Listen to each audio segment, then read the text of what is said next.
hey मित्रों, स्वागत है आपका आपके अपने चैनल स्टडी विद प्रदीप पे। दोस्तों, आज की जो हमारी महत्वपूर्ण टॉपिक है वह है केल्विन चक्र। और परीक्षा की दृष्टि से एक नंबर का प्रश्न यहाँ से आपका बहुत महत्वपूर्ण माना जाता है और पूछा भी जाता है। हर एक एग्जाम में अगर आप देखेंगे प्रैक्टिस पेपर उठा करके, तो यहाँ से एक दो प्रश्न आपके पूछे जाते हैं। इसी के साथ जैसे ही यह चैप्टर हमारा कंप्लीट होता है, हमारा पूरा प्रयास है जल्दी से यह यूनिट कंप्लीट हो और लास्ट यूनिट के साथ साथ हम इंग्लिश मीडियम में इसके नोट्स और इससे एनसीईआरटी के महत्वपूर्ण क्वेश्चन को भी कराते हुए अब आगे बढ़ेंगे। आपको बता दें कि आज 10 मार्च है और 10 मार्च को आपको पता है कि उत्तर प्रदेश में बीजेपी की सरकार वापस लौट आई, यानी माननीय योगी आदित्यनाथ जी फिर से मुख्यमंत्री बनने वाले हैं। और उसके बाद मंत्री विस्तार होगा, जो भी होगा वो अलग का मैटर है। तो कहने का सीधा सा अर्थ है कि आपकी टीजीटी और पीजीटी का जो पेपर आपको बताया जा रहा है, ईएलटी का जो पेपर आपको जून और जुलाई के महीने में बताया जा रहा है, वह पेपर आपका होता हुआ नजर आएगा। ऐसा सरकार ने अपने हर एक संकल्प पत्र में कहा, जहां जहां भाषण देने के वहां पे कहे, और वो यह भी कहे कि हम पारदर्शी तरीके से पेपर कराएंगे। ठीक है, तो ये पेपर अगर आपके होते हैं तो आपके पेपर, मान चलिए कि आपके पास समय अब बहुत कम बचा हुआ है। मार्च बीतने जा रहा है, अप्रैल मई जून 3 महीने 90 दिन में आपको अपने पूरे कोर्स की तैयारी करना है। तो जी जान से लग जाइए, बिना इफ बट किए आज से आपको अपने परिश्रम करने शुरू कर देने। ठीक है, अपने काम को जल्दी से समेटिए और अपने परिश्रम में लग जाइए। हम कोशिश कर रहे हैं कि सारे क्लास को बहुत जल्दी सब कुछ सेगमेंट को फिर से अरेंज करके आपके लिए सारी क्लास को रेगुलर कर दिया जाए। जैसे आप जानते हैं एक टीजीटी की क्लास चल रही थी जो कि रमेश गुप्ता वाली बुक की चल रही थी, उसके बाद एक ईएलटी की क्लास हम चला रहे थे इंग्लिश मीडियम में, उसी को हम लेके आने वाले हैं। हिंदी मीडियम की एनसीईआरटी क्लास जो आपकी चल रही है ये चलती रहेगी, और प्रैक्टिस पेपर का एक सेशन अलग से रखेंगे जिसमें हम लोग कम से कम 100 प्रश्न को एक दिन में प्रैक्टिस करने वाले हैं। यानी एन केन प्रकार हर प्रकार से जितने भी मित्र हमारे साथ जुड़ रहे हैं सबका सिलेक्शन इस बार होना चाहिए। एलटी में, टीजीटी में, पीजीटी में, चाहे केबीएस में, चाहे डीएसएसपी में, किसी ना किसी में एक पद आपको सुनिश्चित करना है। ये उद्देश्य होना चाहिए और यही संकल्प होना चाहिए। तो इसी संकल्प के साथ स्टार्ट करते हैं केल्विन चक्र को, और कोशिश करते हैं कि यहाँ पे एक एक करके आप सारी चीज़ों को समझने का प्रयास करेंगे और अच्छे तरीके से करते हुए आगे बढ़ जाएंगे। केल्विन तथा उनके सहकर्मियों ने संपूर्ण पथ का पता लगाया और बताया कि यह पथ एक चक्रीय क्रम में संचालित होती। पहले तो ये देखिए कैसे क्रम में चलती, चक्रीय क्रम में चलती, संचालित होती है। और किसने बताया था? केल्विन महोदय और उनके साथ कुछ काम करने वाले उनके जो सहयोगी थे वो लोग बताए थे, जिसमें रिबुलोज बाईफास्फेट, जिसे आप जानते हैं रिबुलोज बिसफास्फेट, पुनः उत्पादित होता है। आइए अब यह देखें कि केल्विन पथ कैसे संचालित होता है और शर्करा कहाँ से संश्लेषित होती है। आइए शुरू में ही यह स्पष्ट रूप से समझ लें कि केल्विन चक्र उन सभी पौधों में होता है जो प्रकाश संश्लेषण करते हैं। कह रहा केल्विन चक्र उन सभी पौधों में होता है जो प्रकाश संश्लेषण करते हैं। इसमें कोई फर्क नहीं पड़ता कि इनमें चाहे पथ C3 साइकिल चलती हो चाहे C4 साइकिल चलती, लेकिन केल्विन चक्र दोनों में चलता है। प्रश्न पूछा गया है कि केल्विन चक्र किसमें पाया जाएगा, तो C3 C4 दोनों में या किसी में नहीं, तो आप कहेंगे C3 और C4 दोनों में पाया जाता है। तो ये चीजें आप अपने दिमाग में बैठा करके रखेंगे। वातावरण में आते हैं। वातावरण में आप सबको पता है कार्बन डाइऑक्साइड का जो परसेंटेज है 0.03% कार्बन डाइऑक्साइड आपने इकोलॉजी में पढ़ा होगा। और पानी पौधे द्वारा, जड़ों द्वारा पानी को अवशोषित कर लिया जाता है। आप मिट्टी में पानी डालते हैं और वहां से जड़ रूट हेयर के द्वारा पानी को एब्जॉर्ब कर करके जाइलम ऊतक की सहायता से पत्तियों तक पहुंचा दिया जाता है। तो यहाँ पे पानी अवशोषित होता है और अवशोषित होने के बाद ही चला जाता है अंदर। जैसे अंदर जाता है यहाँ पे हो जाता है कार्बोक्सिलेशन क्रिया हो जाती है, और कार्बोक्सिलेशन क्रिया होने के बाद बन जाता है 3 फास्फोग्लिसरेट। 3 फास्फोग्लिसरेट नामक एक केमिकल तत्व बनता है, जो केमिकल तत्व आगे जाता है और यहाँ पे एटीपी और एनएडीपी एनर्जी लग करके यहाँ पे एटीपी का एनर्जी का नुकसान होता है, एक एटीपी एनर्जी का लॉस होता है और एडीपी में कन्वर्ट हो जाती है, अवकाश होता है और यहाँ पे ट्राइओज फास्फेट का निर्माण हो जाता है। यह जो ट्राइओज फास्फेट बनते हैं, ट्राइओज फास्फेट फिर जुड़ करके शर्करा बना लेते हैं और स्टार्च बना लेते हैं। हमने आपको बताया था मोनोसेक्राइड, पॉलीसेक्राइड, डाइसेक्राइड, और वहां पे डाइसेक्राइड पॉलीसेक्राइड के बारे में डिटेल में हमने आपको बताया था जब हम लोग बायोमॉलिक्यूल्स वाला वीडियो कर रहे थे। अगर आप नहीं देखें प्लेलिस्ट में सभी चले जाइए। निर्णय बैच नाम से एक प्लेलिस्ट है, उस प्लेलिस्ट में सभी क्लासेस आपकी सीक्वेंस से लगी हुई हैं। वहां पर आप जाएंगे, कार्बोहाइड्रेट करके लिखा गया होगा। कार्बोहाइड्रेट वाले वीडियो में सारी चीजें हमने डिटेल में आपको बता रखी हैं। उसके बाद फिर से इसका रीजनरेशन होता है, यानी पुनरुद्भवन होता है। पुनरुद्भवन होने के बाद एटीपी एडीपी में कन्वर्ट हो जाती है और बिस फास्फेट का निर्माण होता है, और यह चक्र फिर कार्बोक्सिलेशन होगा और यह चक्र आगे की दिशा में बदलता रहता है। हालांकि यह एक चक्र है और इस चक्र को आपको याद भी रखना चाहिए। लेकिन आइए देखते हैं क्या क्या इसमें होता है, कौन कौन सी चीजें। यहाँ आप देखिए केल्विन चक्र 3 भागों में बटा होता है। कार्बोक्सिलेशन, जिसमें कार्बन डाइऑक्साइड रिबुलोज 1/15 बिस फास्फेट का योगदान करता है। अवकरण इसमें कार्बोहाइड्रेट का निर्माण प्रकाश रासायनिक ग्राही तथा एडीपीएच की मदद से होता है। तथा तीसरा जो क्रम होता है उसमें पुनरुद्भवन, जिसमें कार्बन डाइऑक्साइड ग्राही रिबलोज 1,5 बाई फास्फेट फिर का निर्माण हो जाता है और यह चक्र आगे की दिशा में बढ़ता रहता है। बात करें यहाँ पे केल्विन चक्र को आसानी से समझने के लिए इनको 3 चरणों में हम बांट सकते हैं। पहला चरण कौन सा? कार्बोक्सिलीकरण यानी कार्बोक्सिलेशन, रिडक्शन और रीजनरेशन, इन 3 भागों में बांट दिया जाता है। तो देखते हैं कार्बोक्सिलेशन में क्या होता है, यानी कार्बोक्सिलीकरण में कौन सी क्रिया होती है। बात करें कार्बन डाइऑक्साइड के यौगिकीकरण यानी कार्बन डाइऑक्साइड और पानी के मिलने के तुरंत बाद एक स्थिर कार्बनिक मध्यस्थ बनता है। यह जो मीडियम प्रोडक्ट बनता है यानी मध्यस्थ प्रोडक्ट जो बनता है वह केल्विन चक्र में कार्बोक्सिलीकरण तथा अत्यधिक निर्णायक चरण होता है, जिसे रिबलोज बाइफॉस्फेट तथा कार्बोक्सीकरण के लिए कार्बन डाइऑक्साइड का उपयोग किया जाता है। इस प्रक्रिया में एंजाइम रिबलोज कौन सा होता है? रिबलोज बाइफॉस्फेट कार्बोक्सिलेज एंजाइम की सहायता के द्वारा प्रेरित किया जाता है, जिसके परिणाम स्वरूप 3 फास्फोग्लिसरिक अम्ल के निर्माण होता है। चूंकि यह एंजाइम में 2 ऑक्सीजनेशन यानी ऑक्सीकरण क्षमता होती है, अतः इससे ज़्यादा उचित होगा कि हम एंजाइम रिबलोज बाइफॉस्फेट यानी कार्बोक्सिलेज ऑक्सीजनेज अथवा रिबुस्को कहते हैं। रिडक्शन रिएक्शन में बात करते हैं यानी अपचयन की क्रिया में क्या होगा? यह प्रतिक्रियाओं की एक श्रृंखला होती है जिसमें ग्लूकोज बनता है। इस चरण में प्रत्येक कार्बन डाइऑक्साइड अणु के स्थिरीकरण हेतु एटीपी के 2 अणुओं का उपयोग फास्फोरिलेशन के लिए तथा NADPH के 2 अणुओं का उपयोग अपचयन में होता है। पथ में ग्लूकोज के एक अणु को बनाने के लिए कार्बन डाइऑक्साइड के 6 अणुओं के यौगिकीकरण तथा चक्रों की आवश्यकता होती है। रीजनरेशन की बात करें, रीजनरेशन में क्या होता है? पुनरुद्भवन। यदि चक्र को बिना बाधा के जारी रखना है तो कार्बन डाइऑक्साइड ग्राही अणु रिबलोज बाइफॉस्फेट का पुनरुद्भवन बहुत ही आवश्यक होता है। पुनरुद्भवन के चरण में रिबलोज बाइफॉस्फेट गठन है फास्फोरिलेशन के लिए एक एटीपी की आवश्यकता होती है, लेकिन केल्विन चक्र में कार्बन डाइऑक्साइड के प्रत्येक अणु के प्रवेश के लिए एटीपी के 3 अणु और NADPH के 2 अणुओं की आवश्यकता होती है। कह रहा है केल्विन चक्र में कार्बन डाइऑक्साइड के प्रत्येक अणु के प्रवेश के लिए एटीपी के 3 अणु तथा NADP के 2 अणुओं की आवश्यकता होती है। अप्रकाशीय अपक्रिया के उपयोग होने वाले एटीपी और NADPH की संख्याओं में यह अंतर होता है कि चक्रीय फास्फोरिलेशन को संपन्न कराने का कारण होता है। ग्लूकोज के एक अणु की रचना के लिए एक चक्र में के 6 चक्रों की आवश्यकता होती तथा यह पता करें कि केल्विन पथ के माध्यम से ग्लूकोज के एक अणु की रचना के लिए कितने एटीपी और NADPH के अणुओं की आवश्यकता होती है। आपको यह बात शायद समझने में मदद करेगी कि केल्विन चक्र में क्या अंदर होता है क्या बाहर होता है। तो यहाँ पर देखिए क्या अंदर होता है क्या बाहर होता है। अंदर की तरफ होता है 6 कार्बन डाइऑक्साइड और बाहर बन जाता है यह ग्लूकोज में 18 एटीपी एनर्जी और 12 NADPH एनर्जी। लेकिन जब ग्लूकोज बनता है तो 18 ADP एनर्जी होती है और 12 NADP एनर्जी का निर्माण होता है। 2 और महत्वपूर्ण टॉपिक है इस चैप्टर में बची हुई, जिसे हम लोग कहते हैं कार्बन 4 और कार्बन 3 पथ यानी C3 साइकिल और C4 साइकिल।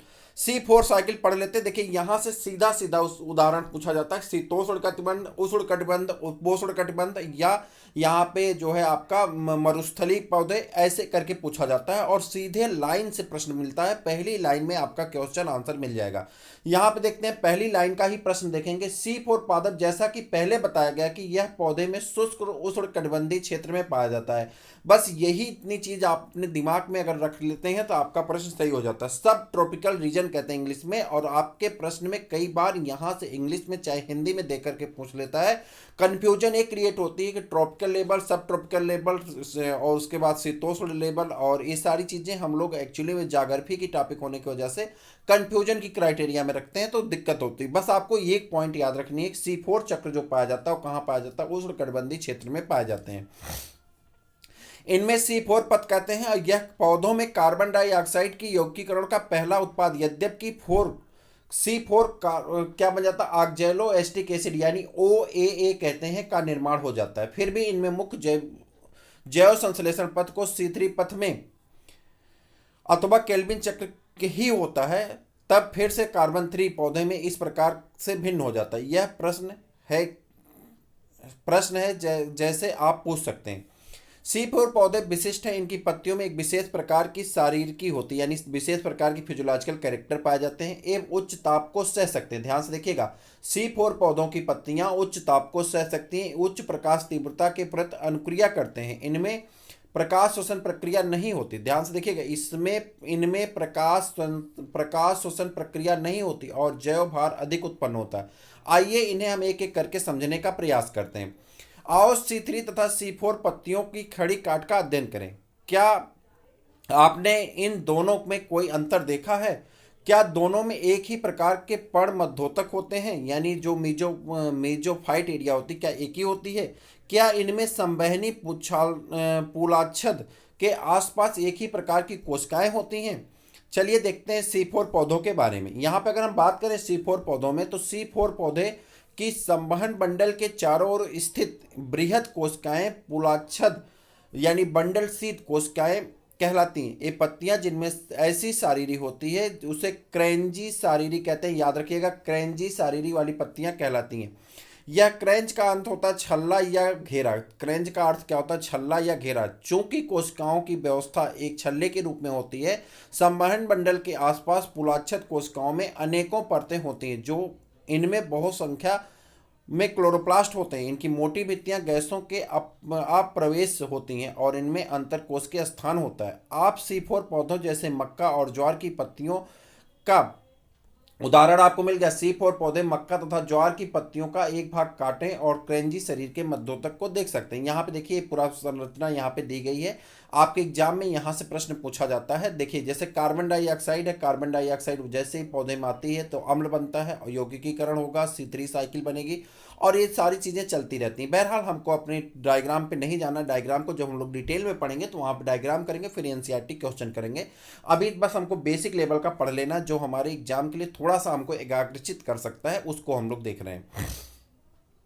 अपने आसपास के विभिन्न स्पीसीज के पेड़ों की पत्तियां एकत्र करें और उनकी पत्तियों की खड़ी काट लें। सूक्ष्मदर्शी से इसके संवहन मंडल फूल के आसपास पूलाच्छद को देखें। पूलाच्छद की उपस्थिति C4 पौधों के पहचानने में इसकी आपकी सहायता करेगी। अब चित्र 13.9 में दिखाए गए पथ का अध्ययन करें। इस पथ को हैच और स्लैश पथ के नाम से भी जाने जाते हैं। यह भी एक चक्रीय प्रक्रिया होती है। आइए हम चरणों को समझते हुए पथ का अध्ययन करते हैं। कार्बन डाइऑक्साइड की प्राथमिक ग्राही में 3 कार्बन फास्फोएनाल पायरुवेट यानी PEP होता है और यह मध्य पर्णोद्भिद या पर्णमध्योतक कोशिका में स्थित होता है। इस यौगिकीकरण में पेप यानी पेप कार्बोक्सिलेज अर्थात पेप केस नामक एंजाइम संपन्न होता है। पर्णमध्योतक कोशिकाओं में रुबुस्को एंजाइम नहीं होता है। पर्णमध्योतक, यहाँ देखिए, पर्णमध्योतक कोशिकाओं में रुबुस्को एंजाइम नहीं होता, याद रखिएगा। पर्णमध्योतक कोशिकाओं में रुबुस्को एंजाइम नहीं होता। C4 पौधे OAA यानी ऑक्जेलो एस्टिक एसिड पर्णमध्योतक कोशिकाओं में निर्मित होता है। यानी यहाँ पे कौन नहीं निर्मित होता? रुबुस्को एंजाइम ना निर्मित होकर के क्या निर्मित होता? OAA यानी ऑक्जेलो एस्टिक एसिड का निर्माण होता है। इसके बाद ये पर्णमध्योतक कोशिकाओं में अन्य 4 कार्बन जैसे अम्ल जैसे कि मैलिक अम्ल, एस्पार्टिक अम्ल बनते हैं और पूलाच्छद कोशिकाओं में चले जाते हैं। पूलाच्छद कोशिकाओं में यह C4 अम्ल विघटित हो जाता है, जिससे कार्बन डाइऑक्साइड तथा एक 3 कार्बन अणु मुक्त होता है। 3 कार्बन अणु पुनः पर्णमध्योतक के वापस आ जाता है और यह पुनः पेप में बदलता जाता है और इस प्रकार से यह पूरा चक्र चलता है। पूलाच्छद कोशिकाओं से निकली कार्बन डाइऑक्साइड केल्विन पथ तथा C3 के में प्रवेश करती है। केल्विन एक ऐसा पथ जो सभी पौधों में समान रूप से होता है। पूलाच्छद कोशिकाएं रुबुस्को से भरपूर होती हैं परंतु पेप केस से रहित होती हैं। अतः मौलिक पथ केल्विन पथ और परिणाम स्वरूप शर्करा बनाती हैं। यह C3 तथा C4 पौधों में समान रूप से होता है। क्या आपने ध्यान दिया कि केल्विन पथ सभी C3 पौधों में पर्णमध्योतक कोशिकाओं में पाया जाता है? C3 पौधों में पर्णमध्योतक कोशिकाओं में यह संपन्न नहीं होता, किंतु पूलाच्छद कोशिकाओं में यह कारगर होता है। प्रकाश श्वसन, फोटो रिस्पिरेशन, यह एक अंतिम टॉपिक आपकी है और थोड़ा सा अगर आप ध्यान देंगे तो इसको हम लोग कंप्लीट कर लेंगे। आज की वीडियो में इस चैप्टर को हम लोग पूरी तरह से कंप्लीट करके आगे बढ़ जाएंगे। आइए हम एक और प्रक्रिया प्रकाश श्वसन में जानने का प्रयत्न करते हैं, जिसमें C3 एवं C4 पौधों के महत्वपूर्ण अंतर करती हैं। प्रकाश श्वसन समझने के लिए इनमें केल्विन पथ के प्रथम चरण अर्थात कार्बन डाइऑक्साइड स्थिरीकरण के पहले चरण के विषय में कुछ अधिक जानकारी करनी होगी। यह एक अभिक्रिया है जहां पे रुबिस्को बाइफॉस्फेट नामक कार्बन डाइऑक्साइड से संयोजित कर 3PGA यानी फास्फोग्लिसरिक एसिड के दो अणुओं का गठन करता है, और एक एंजाइम रिबुलोज बिस फास्फेट कार्बोक्सिलेज ऑक्सीजनेज की सहायता होती है, जिसे हम लोग रिबुस्को कहते हैं। फुल फॉर्म क्या होता है इसका? एंजाइम रिबुलोज बिसफास्फेट कार्बोक्सिलेज ऑक्सीजनेज, रिबुस्को नाम से इसे जाना जाता है। अगर यहाँ आप देखें, रिबुस्को प्लस कार्बन डाइऑक्साइड रिबुस्को एंजाइम मिल जाती है, 2 फास्फोग्लिसरिक एसिड का निर्माण हो जाता है। रिबुस्को नामक एंजाइम विश्व में सबसे ज्यादा प्रचुर मात्रा में पाया जाता है। एक प्रश्न आपके ये पूछा गया है, आपके छोटे एग्जाम में पूछा गया था, लेकिन पूछा जा चुका एग्जाम है में एक प्रश्न आपसे पूछा जा चुका है, इसे ध्यान रखेंगे।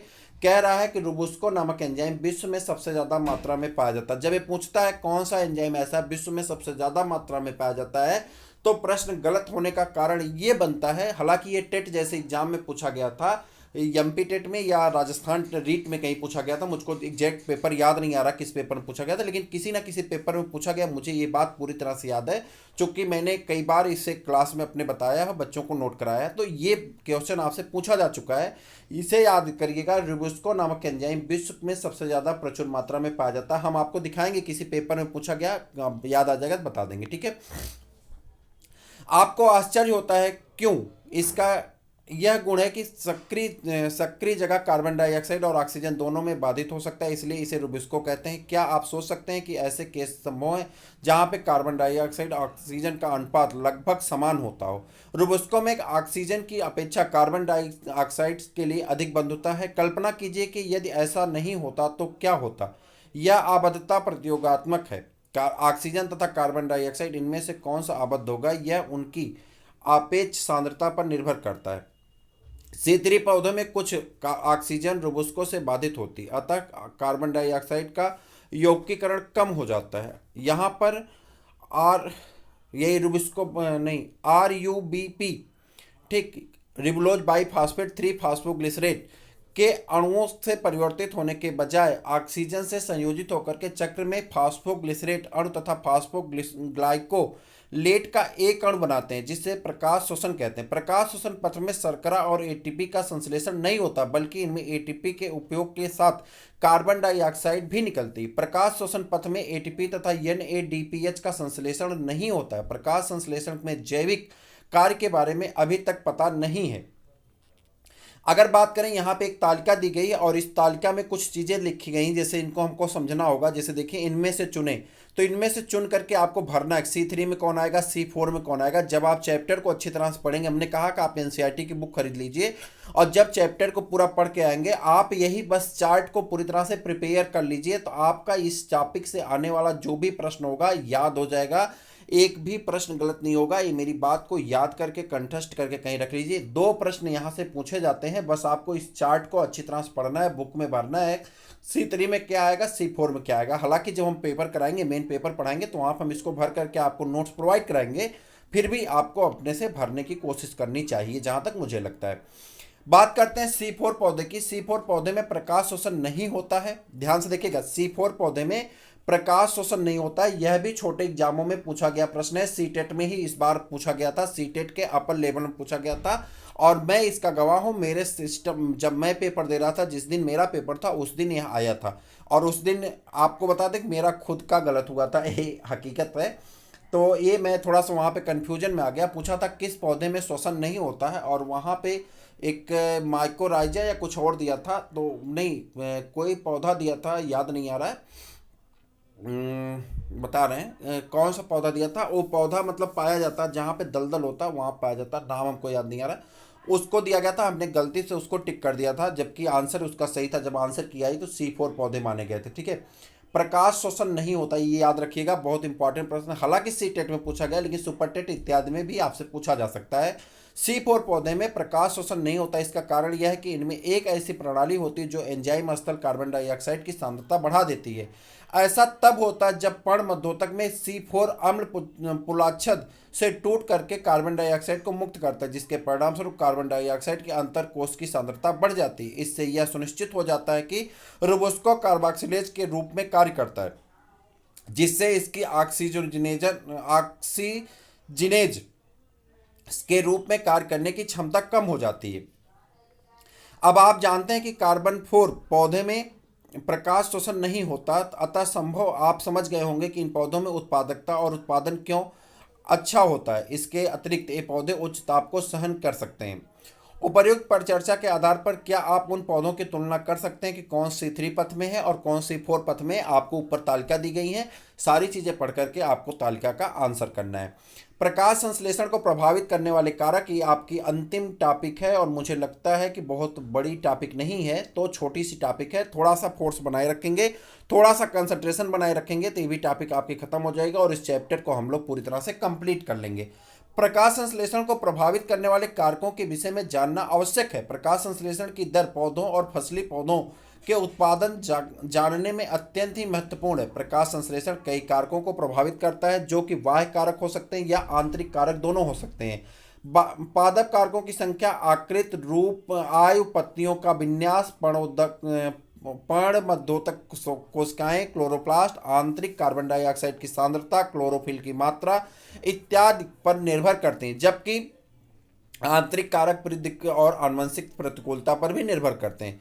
बाह्य कारक में सूर्य का प्रकाश, ताप, कार्बन डाइऑक्साइड की सांद्रता तथा जल। पादप की प्रकाश संश्लेषण प्रक्रिया में ये सभी कारक एक समय में एक साथ ही प्रभाव डालते हैं। यद्यपि बहुत सारे कारक परस्पर क्रिया करते हैं तथा साथ साथ प्रकाश संश्लेषण अथवा कार्बन डाइऑक्साइड की यौगिकीकरण को प्रभावित करते हैं, फिर भी प्रायः इनमें कोई भी एक ऐसा कारक इसी दर को प्रभावित अथवा सीमित करने का मुख्य कारण बन जाता है। अतः किसी भी समय का उपानुकूलतम स्तर तक उपलब्ध कारक यह प्रकाश संश्लेषण की दर का निर्धारक होता है। जब अनेक कारक जैसे कि जैव रासायनिक प्रक्रिया को प्रभावित करते हैं तो ब्लैकमैन का 1905 का लॉ ऑफ लिमिटिंग फैक्टर्स प्रभाव में आता है। इसके अनुसार यदि कोई रासायनिक प्रक्रिया एक से अधिक कारक द्वारा प्रभावित होती तो इसके दर का निर्धारण उसके समीपस्थ कारक द्वारा होगा, जो न्यूनतम मान मूल्य होगा। अगर इस कारक की मात्रा बदल दी जाए तो कारक प्रक्रिया को सीधे प्रभावित करता है। उदाहरण के लिए एक हरी पत्ती अधिकतम अनुकूल प्रकाश तथा कार्बन डाइऑक्साइड की उपस्थिति के बावजूद यदि ताप बहुत कम हो तो प्रकाश संश्लेषण नहीं करेगी। इस पत्ती में प्रकाश संश्लेषण तभी शुरू होगा जब इसका इष्टतम ताप प्रदान किया जाए। प्रकाश की बात करते हैं, क्या क्या प्रभावित करता है। तो पहली टॉपिक आपकी है प्रकाश। जब हम प्रकाश संश्लेषण को प्रभावित करने वाले कारक के रूप में लेते हैं तो प्रकाश की गुणवत्ता, प्रकाश की तीव्रता, दीप्तकाल बीच का अंतर आवश्यक होता है। यहाँ कम प्रकाश तीव्रता तथा आपतित प्रकाश और कार्बन डाइऑक्साइड की यौगिकीकरण की दर के बीच एक रेखीय संबंध होता है। उच्च प्रकाश तीव्रता होने पर इस दर को कोई वृद्धि नहीं होती, अन्य कारक सीमित हो जाते हैं। इसे ध्यान देने वाली रोचक बात यह है कि प्रकाश संदीप्त पूर्ण प्रकाश को 10% पर होती है। छाया अथवा सघन जंगलों में उगने वाले पौधों को छोड़कर प्रकाश शायद ही प्रकृति में सीमाकारी कारक हो। यह सीमा के बाद आपतित प्रकाश क्लोरोफिल के विघटन का कारण होती है। इससे प्रकाश संश्लेषण की दर कम हो जाती है। कार्बन डाइऑक्साइड की सांद्रता। प्रकाश संश्लेषण में कार्बन डाइऑक्साइड की सांद्रता एक प्रमुख सीमाकारी कारक है। वायुमंडल में कार्बन डाइऑक्साइड की सांद्रता बहुत ही कम है, 0.03 से 0.04% के बीच होती है। कार्बन डाइऑक्साइड की सांद्रता में 0.05% तक वृद्धि का कारण कार्बन डाइऑक्साइड की यौगिकीकरण की दर से वृद्धि हो सकती है, लेकिन इससे अधिक की मात्रा लंबे समय तक के लिए क्षतिकारक बन सकता है। C3 तथा C4 पौधे कार्बन डाइऑक्साइड की सांद्रता के भिन्न अनुक्रिया करते हैं। निम्न प्रकाश स्थितियों में दोनों में से कोई भी समूह उच्च कार्बन डाइऑक्साइड सांद्रता के प्रति अनुक्रिया नहीं करते। उच्च प्रकाश तीव्रता में C3 तथा C4 दोनों ही पौधों में पादपों के प्रकाश संश्लेषण की बढ़ी दर अधिक हो जाती। यहाँ पर यह ध्यान देने वाला महत्वपूर्ण है कि C4 पौधे लगभग 360 डाइल्यूट लीटर दिया है संतृप्त हो जाते हैं, जबकि C3 बढ़ी हुई कार्बन डाइऑक्साइड के अनुक्रिया करता है तथा संतृप्त में 450 μl 1 लीटर माइनस इनवर्स में पता नहीं क्या दिया गया के बाद दिखाई देती। ठीक है, सच यह है कि C3 पौधे उच्चतर कार्बन डाइऑक्साइड सांद्रता की अनुक्रिया करते हैं और इससे प्रकाश संश्लेषण की दर में वृद्धि होती है। इसके फलस्वरूप उत्पादन अधिक होता है और सिद्धांत का उपयोग ग्रीन हाउस फसलों जैसे कि टमाटर और बेल मिर्च में किया जाता है। इन्हें प्रकाश कार्बन डाइऑक्साइड से भरपूर वातावरण में बढ़ाने का अवसर दिया जाता है ताकि उच्च पैदावार प्राप्त हो। ताप की बात करते हैं। अप्रकाशी अभिक्रिया एंजाइम पर निर्भर करती है, इसलिए ताप द्वारा नियंत्रित होती है। यद्यपि प्रकाश अपक्रिया भी तीव्र संवेदी होती, लेकिन यह ताप पर काफ़ी कम प्रभाव होता है। C4 पौधे उच्च ताप पर अनुक्रिया करते हैं तथा इनमें प्रकाश संश्लेषण की दर भी उच्च होती है, जबकि C3 पौधों के लिए इष्टतम ताप कम होता है। विभिन्न पौधों में प्रकाश संश्लेषण इस के लिए इष्टतम ताप अनुकूलित आवास पर निर्भर करता है। उष्णकटिबंधीय पौधों के लिए इष्टतम ताप उच्च होता है। समशीतोष्ण जलवायु में उगने वाले पौधों के लिए अपेक्षाकृत कम ताप की आवश्यकता होती है। अगर हम बात करें जल की, यद्यपि प्रकाश अपक्रिया में जल एक महत्वपूर्ण अपकारक प्रतिक्रिया अपकारक है, यद्यपि कारक के रूप में जल का प्रभाव पूरे पौधों पर पड़ता है, न कि सीधे प्रकाश संश्लेषण पर। जल तनाव रंध्र को बंद कर देता है और कार्बन डाइऑक्साइड की उपलब्धता घट जाती है। इसके साथ ही जल तनाव की पत्तियां मुरझा जाती हैं, जिससे पौधों पत्ती का क्षेत्रफल कम हो जाता है और इसके साथ ही साथ उपापचय क्रियाएं भी कम हो जाती हैं। तो प्यारे मित्रों, इसी के साथ आपका यह चैप्टर भी कंप्लीट हो जाता है। जो चैप्टर आपका बहुत बड़ा था, हमने कोशिश की है कि इसको तेजी के साथ कंप्लीट किया जाए। अब इसके बाद का जो हिस्सा बचा हुआ है, इसके बाद का हमारा चैप्टर नंबर 13 कंप्लीट होता है। अभी हमारे पास 22 चैप्टर तक चलना है, 9 चैप्टर और बचे हुए हैं। तेजी के साथ चलेंगे, 2-2 3 दिन टॉपिक को एक दिन में कंप्लीट करेंगे और मुझे उम्मीद है कि 100 वीडियो के अंदर हो जाएगा। 53-54 वीडियो पे हम लोग हैं, 40-45 वीडियो और लगेंगे, हम पूरे चैप्टर को कंप्लीट कर लेंगे। और कंप्लीट करने के तुरंत बाद हम इस श्रृंखला को बंद नहीं करेंगे, बल्कि इस श्रृंखला को फिर नए सिरे से शुरू करेंगे। और नए सिरे से शुरू करेंगे तो हम लोग व्हाइट बोर्ड के माध्यम से इसको पढ़ते हुए आगे चलेंगे। प्रीमियर के माध्यम से आपको वीडियो रिकॉर्ड करके दिया जाएगा। प्रीमियर पे आप लाइव होकर के हमारे साथ जुड़ेंगे और हम भी आपके साथ जुड़े रहेंगे। उसमें क्वेश्चन आंसर भी होंगे और उसको बहुत अच्छी तरह से नोट्स के रूप में बनाते हुए पढ़ते हुए आगे बढ़ जाएंगे। तो जल्दी से चैनल को सब्सक्राइब